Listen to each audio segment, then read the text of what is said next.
Creating a list. Now, before you start, you're probably going to want to actually kind of do a little advanced planning. You need to think about what bits of information you want to store within your Excel data list. This should be information that is particularly relevant to your purpose, something you might need to refer back to later, or it's otherwise important to record.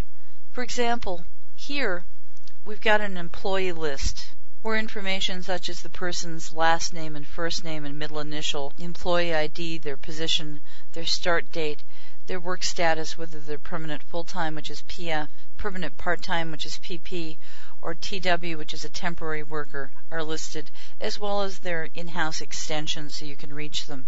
These are some of the examples of what I considered necessary to create for this part of a list. Now, one of the most common ways to create a list is to start a worksheet and then turn records you enter there into a list. Here, again, I've already set up the worksheet and I've labeled the columns that'll represent each particular field, such as last name, first name, middle initial, and so on. Now, in order to turn this into a list, what I'm going to do is I'm going to highlight the range of data I plan to use for the list. So here, I want to start here and go down here. Now, obviously, the list can get quite a bit larger, but I'll show you how you can accomplish that, and I've actually shown you before. Remember when we looked at a list before, you saw that at the end of the list you had a row beginning with an asterisk, which allows you to append records to the bottom of the list. And again, because you can sort the list, it doesn't matter in what particular order you enter data into a list, as well as use the data form that we talked about. But here we're just going to select the range of data we're going to use for the list, which is referred to as the list range. We're going to go down and select it. Now we're going to go and we're going to select List. Here we're going to select Create List, and notice that we could also press Ctrl+L on our keyboard to do the same. So now we're going to do this. A Create List window opens up, and it asks you where is the data for your list. However, we've already set this up by choosing our data range for the list range in advance. It asks too, does your list have headers? Here we have headers, and you always should have headers on a list. So we're going to click to check my list has headers and click OK. Now we have a list. Notice too that the list toolbar opens. I'm ready now, if I wanted to enter additional data starting with this row. I can also go through and make changes. Notice that the headers have been indeed treated like headers, and I can make changes appropriately. And we'll go back and talk about some of these more later. But let me tell you that I could also start a list from a blank workbook. For this purpose, I'm going to go to File and select New. Then I'm going to choose Blank Workbook. When the blank workbook opens, I'd select the cells that I expect to use. Let's say, for example, that I need to use column H, and I need it to go down this far. This is the data range that I expect to use for the list. Now I'm going to go to Data again.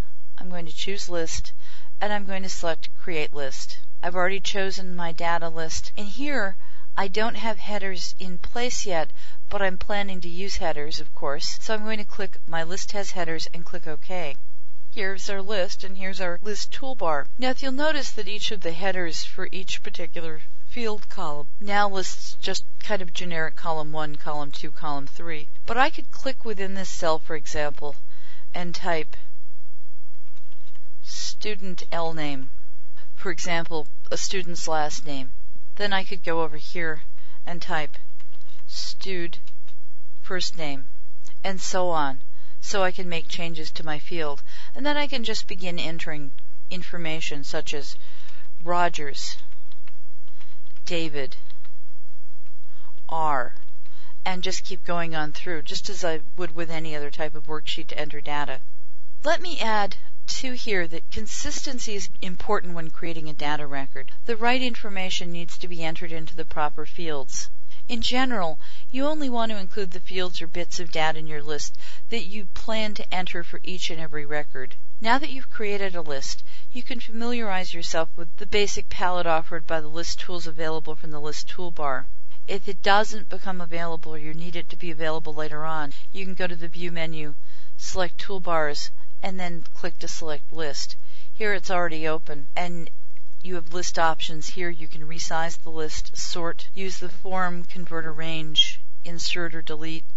You can toggle the total row. And when you're clicking within a cell and depending on what you're doing, you can also use other options here that are currently grayed out, such as synchronize list, discard changes and refresh, refresh XML data, import XML data. Remember I talked to you about extensible markup language and how wonderful it is. Export XML data, various other XML abilities.